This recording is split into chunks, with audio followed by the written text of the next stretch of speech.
जय श्री हरि विष्णु गौरी पुत्र गणेश की जय। हर हर महादेव। दोस्तों, आज आप सुनेंगे विघ्नराज संकष्टी चतुर्थी की कथा। विघ्नराज संकष्टी चतुर्थी का व्रत अश्विन मास की चतुर्थी तिथि के दिन रखा जाता है। ये दिन भगवान गणेश को समर्पित है। इस दिन व्रत रखने के साथ साथ गणपति बप्पा की पूजा की जाती है। इससे घर परिवार में सुख शांति बनी रहती है। साथ ही बप्पा के आशीर्वाद से सभी दुख दर्द का अंत होता है।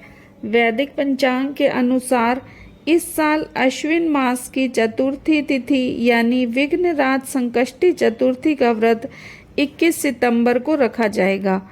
चतुर्थी तिथि पर गणपति जी की पूजा का शुभ मुहूर्त प्रातःकाल 7:40 से लेकर सुबह 9:11 तक है। वहीं शाम में 6:09 से लेकर रात 7:47 तक भी पूजा का मुहूर्त है। विघ्नराज संकष्टी चतुर्थी की पूजा कथा के बिना अधूरी मानी जाती है। व्रत के साथ कथा सुनने व पढ़ने से ही पूजा का पूर्ण फल मिलता है। चलिए जानते हैं विघ्नराज संकष्टी चतुर्थी की व्रत कथा। पौराणिक कथाओं के अनुसार दानवीर दैत्यराज बलि के 100 प्रतापी पुत्र में से बाणासुर भी एक था, जिसने भगवान शिव की कठिन तपस्या की थी। बाणासुर की एक बेटी भी थी जिसका नाम उषा था। एक दिन उषा को सपना आया कि वो अपने होने वाले पति अनिरुद्ध से दूर जा रही है। इस सपने की बात से ही वो विचलित हो गई। उन्होंने अपनी सखी चित्रलेखा से कहा कि त्रिभुवन में रहने वाले सभी लोगों के चित्र बनवाए, जिसमें से वो अनिरुद्ध को पहचान पाए। चित्रलेखा ने चित्र बनवाकर उषा को दे दिया। उषा ने एक चित्र को देखते हुए कहा, ये वो ही है जिसके साथ सपने में मेरा पाणी ग्रहण हुआ था।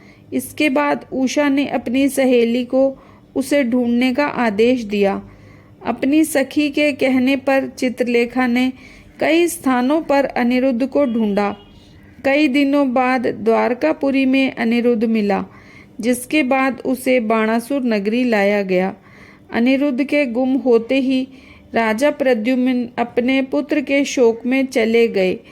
तब दुखी रुक्मिणी ने भगवान कृष्ण से कहा, हमारे पौत्र का किसी ने हरण किया है या वो अपनी इच्छा से गया है?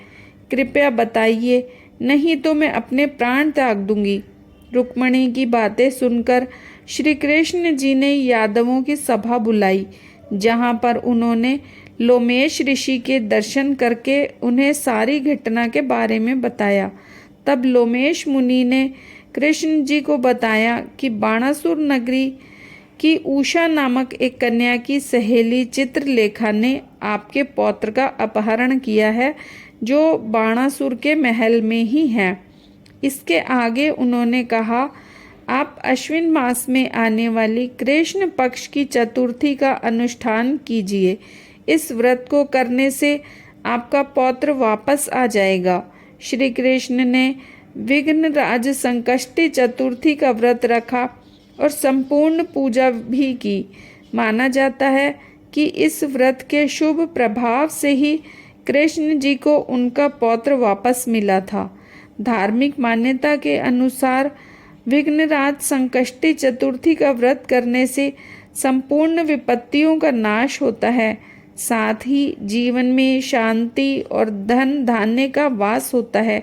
हालांकि बाद में कृष्ण जी ने बाणासुर की सहस्त्र भुजाओं को काटकर उसे युद्ध में पराजित कर दिया था।